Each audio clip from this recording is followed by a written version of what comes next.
Samajwadi party से विधायक आदरणीय अबू आसिम आजमी साहब और जिनके बुलाने पर हम सब लोग यहाँ मौजूद हैं, जिन्होंने लगातार जनता के बीच में रहकर, आप लोगों के बीच में रह कर के समाजवादी पार्टी का न केवल झंडा उठाया है, बल्कि मैं देख रहा हूँ मेरे मंच से लेकर के आखिरी तक, जहाँ तक मैदान दिखाई दे रहा है मुझे, सभी लाल टोपी पहना करके समाजवादी पार्टी में जोड़ने के लिए और यहाँ से समाजवादी पार्टी के प्रत्याशी नौजवान साथी इरशाद भाई जागीरदार जी का मैं बहुत बहुत धन्यवाद और आभार प्रकट करना चाहता हूँ। हमारी पार्टी के विधायक रईस शेख साहब, समाजवादी पार्टी से सांसद इकरा हसन जी, विधायक नाहिद हसन जी, मंच पर उपस्थित कैलाश भाऊ जी, नरेंद्र भाऊ, महेंद्र दादा सिरसाठ, गुड्डू भाई काकर, अकील अंसारी जी, जया ताई, अमीन पटेल जी, तेजस रण सिंह, उमेश माहिले से लेकर के मैं देख रहा हूं इस सभा में बड़ी संख्या में हमारे बुजुर्ग, बड़ी संख्या में समाजवादी पार्टी के कार्यकर्ता, हमारी माताएं, बहनें, नौजवान साथी और पत्रकार बंधुओं, मैं आज धुलिया में आकर के आप सबके बीच में आकर के बहुत प्रसन्न हूं, बहुत खुश हूं। मैं सोचता था कि लखनऊ से जाकर के जब मैं धुलिया में जाऊंगा कि लोग मुझे पहचानेंगे कि नहीं पहचानेंगे, लोग हम लोगों को सुनने आएंगे न कि नहीं आएंगे। लेकिन मैं अपने पार्टी के प्रदेश के अध्यक्ष अबू आसिम आजमी जी को और इरशाद भाई जागीरदार को बहुत बहुत धन्यवाद और आभार प्रकट करूंगा। और लग रहा है कि उत्तर प्रदेश की तरह धुलिया में भी समाजवादी पार्टी हमें दिखाई दे रही है। आज जब मैं सुबह निकला हूं, सबसे पहले आपकी और आसपास की कई जिलों की जिनकी जगह पर जाकर के लोग अपनी कामना करते हैं, देवी के दर्शन कर कर के अपनी इच्छा को पूरी करने की कामना करते हैं, एक वीरा देवी के मंदिर में भी जाने का मुझे मौका मिला है। जहां मैं एक वीरा देवी मंदिर में गया हूं, वहीं मुझे हाजिरी देने का भी मौका मिला है। दाता सरकार में जाकर के मुझे हाजिरी देने का भी मौका मिला है। मैं आप सबका बहुत आभारी हूं कि भारत की जो हमारी संस्कृति रही है, जो हमारी की समाज की पहचान रही है, जो हमारे देश की पहचान है, कि चाहे हम अलग अलग धर्म के रहने वाले लोग हों, लेकिन हमारे देश की और समाज की यही खूबसूरती है कि चाहे हम किसी धर्म के बने रहें, लेकिन सब हम मिलकर के रहते हैं। न केवल आज हम मिलकर के रह रहे हैं, हजारों हजार सालों से हम मिलकर के रह रहे हैं। और दुनिया में जो हमारे देश की सबसे बड़ी पहचान है, वो हमारे देश की यही पहचान है कि कोई भी भारत आया होगा, भारत ने उसे अपना लिया और भारत को अपना करके वो अपना हो गया। इसीलिए ये धरती वो है, न जाने कितने धर्मों को यहाँ पर रहने का मौका दिया है। न केवल धर्म मिलकर के रह रहे हैं, बल्कि इसी धरती में बहुत सारे धर्म बनकर के आज समाज को जोड़ने का काम कर रहे हैं। जहाँ हमारे समाज की ये पहचान है कि हम भाईचारे के साथ रह रहे हैं। और हमारे साथियों ने, जिस किसी ने भी इतिहास पढ़ा होगा और जो कोई भी कभी ये पढ़ते होंगे कि जब हमारे देश के स्वामी विवेकानंद जी जब अमेरिका गए और अमेरिका जाकर के जब उन्हें भाषण देने का मौका मिला, तो उन्होंने कहा कि मैं उस धरती से आया हूं जो धरती सबको स्वीकार कर लेती है। तो उन्होंने कहा कि मैं उस धरती से आया हूं जो धरती सबको स्वीकार कर लेती है, न केवल स्वीकार करती है बल्कि वो धरती है जिसके जहां पर सबसे ज्यादा टॉलरेंस है, एक्सेप्टेंस है कि जहां कोई आया उसे अपना बना करके दे दिया। लेकिन आज जब हम माहौल देखते हैं तो भारतीय जनता पार्टी के लोग हमारे और आपके बीच में नफरत फैलाने का काम करते हैं। ये नफरत फैलाने वालों को यहां से संदेश हमारे इरशाद भाई ने बहुत सफाई से दे दिया है। समाजवादियों ने बहुत सफाई से यहां पर एक संदेश भेजने का काम किया है। जिस प्रदेश से हम लोग आते हैं वहां पर बुलडोजर से डराने का काम करते हैं, बुलडोजर से डराने का काम। लेकिन इस बार इरशाद भाई ने बुलडोजर से ही हम लोगों पर फूल बरसाने का काम किया। मैं इरशाद भाई का बहुत बहुत धन्यवाद देना चाहता हूं। मैं उनसे कहूंगा कि जो बुलडोजर लेकर के लोगों को डरा रहे हैं, कम से कम धुले के लोगों की दिल की आवाज सुनने के यहाँ के लोग अपने बुलडोजर पे फूल लेकर के फूल से एक दूसरे को जोड़ करके स्वागत करने का काम करते हैं।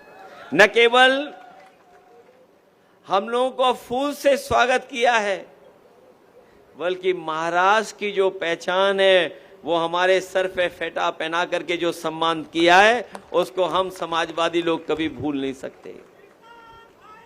हम लोग कभी भूल नहीं सकते। हम आपको भरोसा दिलाने आए हैं कि ये चुनाव जो होने जा रहा है ये महाराष्ट्र का ऐतिहासिक चुनाव होने जा रहा है। हमारे बहुत सारे लोग जो यहां मौजूद होंगे उन्होंने देखा होंगे, न जाने कितने चुनाव देखे होंगे, लेकिन इतने दलों के साथ, इतने बड़े गठबंधनों के साथ कभी चुनाव नहीं देखा होगा। इसलिए जहां ये महाराष्ट्र का चुनाव है वहीं देश का एक ऐसा चुनाव बदलेगी बल्कि देश की राजनीति भी बदलने का काम करेगी। हम लोग देखते हैं कि जहां पर महाराष्ट्र में महायुति गठबंधन की सरकार चल रही है, ये महायुति गठबंधन की सरकार जरूर है लेकिन महाराष्ट्र की जनता को महादुखी करने का काम इन्होंने किया है।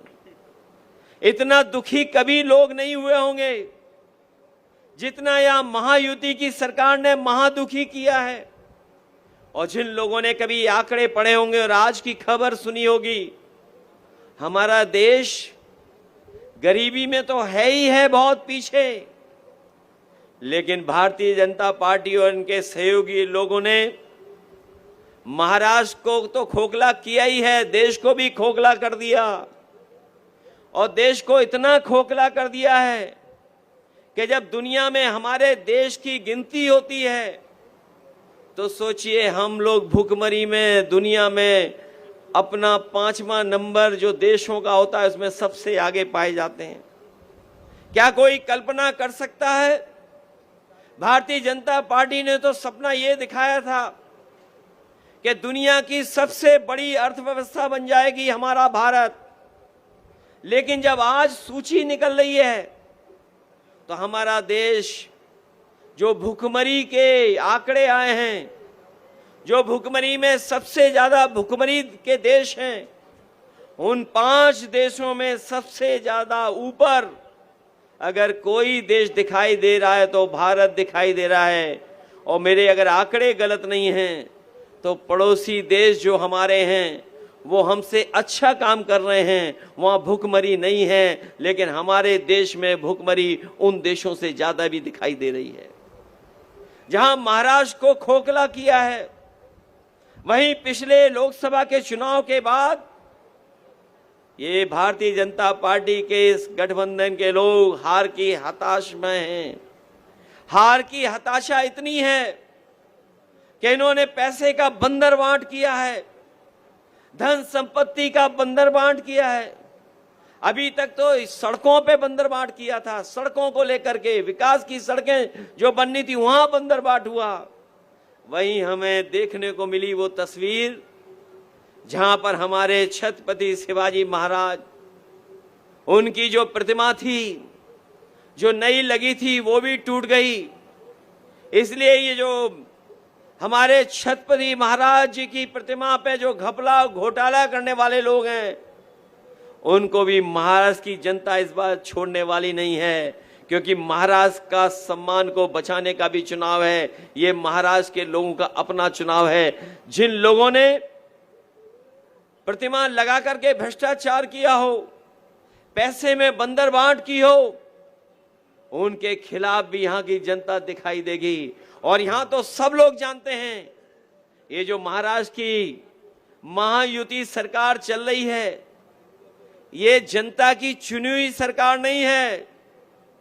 इस सरकार को इन्होंने हथियाने का काम किया है।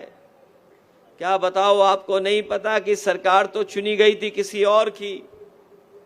न केवल सरकार गिराई, पार्टी तोड़ी और ऐसा धंधा किया है कि पूरी की पूरी सरकार भी हत्या ली।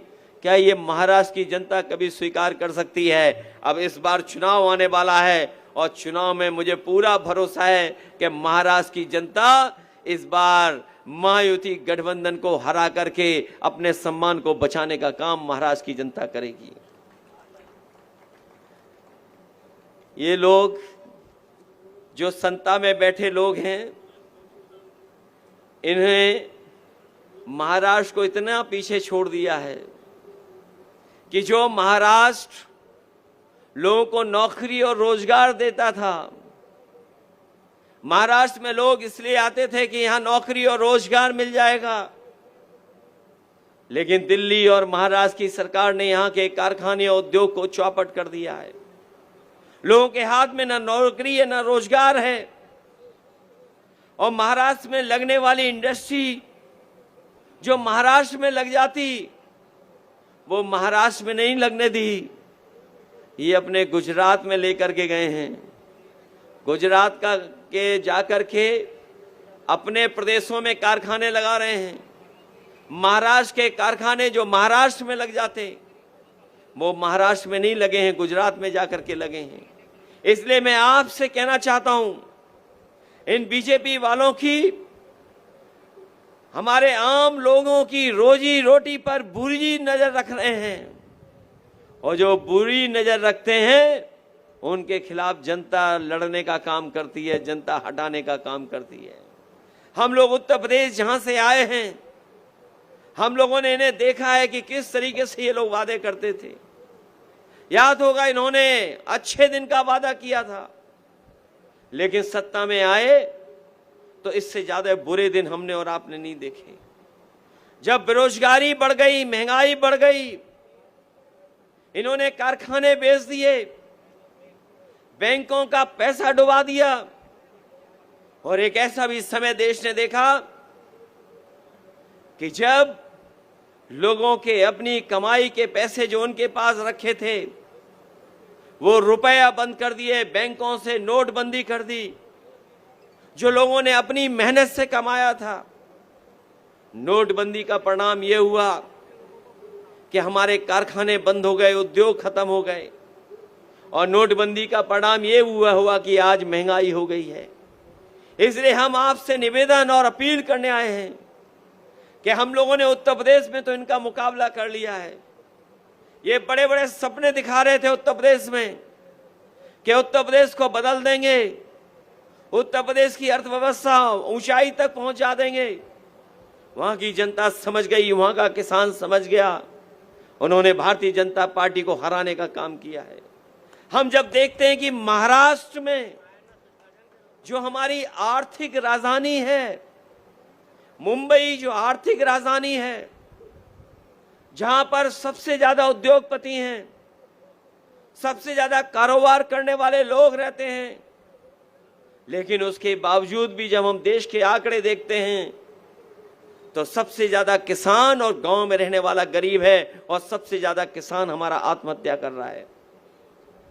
एक अर्थव्यवस्था या ऐसी व्यवस्था जहां पर ये कहते हो कि हम खुशहाल बना देंगे, लेकिन हमारे किसान के हाथ में कुछ नहीं आ रहा है, और किसान के जीवन को बदलने के लिए इनके पास पैसा नहीं है। इनके पास जो कुछ पैसा है वो बड़े बड़े उद्योगपतियों की मदद करने के लिए है।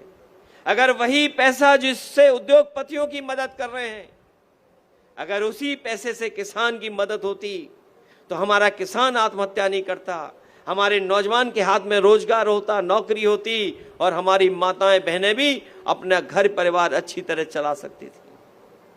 ये रोजगार नहीं दे पाए हैं, नौकरी नहीं दे पाए, ये चुनाव आ गया तो माताओं बहनों के अकाउंट में पैसा पहुंचाना शुरू कर दिया। अगर सबसे पहले किसी ने देश में अपनी माताओं बहनों के अकाउंट में पैसा पहुंचाने का काम किया था तो समाजवादी लोगों ने पहुंचाने का काम किया था। आज जो महाराष्ट्र हमारी माताओं बहनों के पैसे दे रही, मदद कर रही है, उनकी इतनी मदद से काम चलने वाला नहीं है।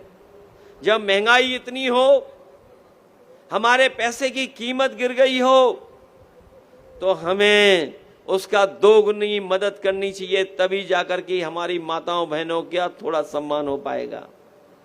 जहां इलाज को लेकर के इरशाद भाई ने कहा कि यहां पर इलाज नहीं है, मशीन सरकार नहीं लगा पा रही है, दवाई भी नहीं मिल पा रही, और जो सरकारी व्यवस्था होनी चाहिए थी इलाज को लेकर के आपके जिले में, वो भी नहीं है। लोगों को मजबूरी में बड़े बड़े शहरों में जाना पड़ता है, लोगों को मुंबई जाना पड़ता, नासिक जाना पड़ता, और जिलों में जाकर के इलाज करना पड़ता है। हम आपको भरोसा दिलाते हैं, पढ़ाई के लेकर के, आपके रोजगार को लेकर के और आपके अस्पताल दवाई के इलाज को लेकर के जो भी इरशाद भाई काम करेंगे, हम उनका सहयोग और मदद करने का काम करेंगे। क्योंकि जब पढ़ाई होगी, इलाज सस्ता होगा, तो हमारा समाज को भी आगे बढ़ने का मौका मिलेगा। मैं आखिरी में इतना ही कहना चाहता हूं, महाराष्ट्र में हम लोग समय समय पर सीटें जीते हैं, समय समय पर हम लोगों ने सरकार चलाने में मदद करने का काम किया है। मुझे याद है जब गठबंधन की सरकार बननी थी तो सभी दल अबू आसिम आजमी साहब को और हमारे विधायकों को ढूंढ रहे थे। उस समय भी अगर किसी ने सरकार बनाने में सहयोग करने का काम किया था, कांग्रेस, एनसीपी और शिवसेना की जो सरकार बनी थी, उसमें समाजवादी पार्टी ने पूरा का पूरा साथ देने का काम किया था। आज भी हम सेकुलर सरकार बनवाना चाहते हैं। जिस तरीके से हम लोगों ने और दलों को साथ लेकर के काम किया है, हमें पूरा भरोसा है कि जिस समय चुनाव होगा, इरशाद भाई जागीरदार हमारे यहां पर चुनाव लड़ेंगे और जीत करके जाकर के विधानसभा में काम करने का काम करेंगे।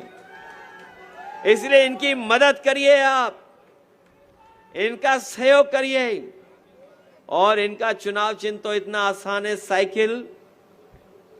डीजल पेट्रोल महंगा हो सकता है, लेकिन साइकिल को न डीजल की जरूरत है, न पेट्रोल की जरूरत है। और साइकिल आम लोगों की सवारी है, इसलिए साइकिल को तो नहीं भूल जाएंगे आप। हमारे इरशाद भाई को हम लोग चुनाव लड़ाएंगे और जिता करके आप भेजना, हम उनके साथ खड़े होंगे। आप ये आपके सुख दुख में खड़े होंगे। जो कुछ भी हमें मदद करनी होगी, हम लोग इनकी मदद कर करके इनको आगे बढ़ाने का काम करेंगे। न केवल ये चुनाव आपका है, महाराष्ट्र का चुनाव देश की राजनीति को बदलने वाला चुनाव है। मैंने पहले भी कहा, ये ऐतिहासिक चुनाव है।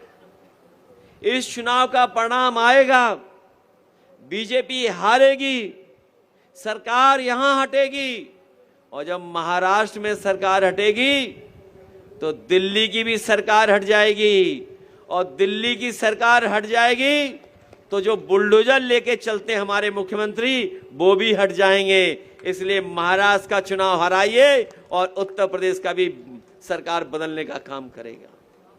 ये बात तो आप समझ रहे होंगे, क्योंकि दिल्ली की सरकार चलने वाली सरकार नहीं है, वो सरकार गिरने वाली सरकार है। और ये सरकार जो बनी है, वो हत्या के सरकार बनाई है। और ये जमीन तो उन लोगों की है जिन्होंने समय समय पर सामाजिक लड़ाई लड़ने का काम किया है। बाबा साहब भीमराव अंबेडकर जी की कर्मस्थली है। ये हमारे सामाजिक न्याय के तमाम पुरोधा, चाहे ज्योतिबा फूले जी हों, साहू जी महाराज हों, से लेकर के समय समय पर यहां पर सामाजिक सद्भावना, सामाजिक न्याय की आवाज उठी है। जो लोग संविधान बदलना चाहते हैं वो ये याद रखें कि महाराष्ट्र और महाराष्ट्र की धरती बाबा साहब भीमराव अंबेडकर जी की कर्म भूमि रही है। जो लोग संविधान बदलेंगे उनको बदलने का काम यहाँ की जनता करेगी। ये संविधान जो बदलने निकले हैं उनको संविधान बदलने नहीं दिया जाएगा।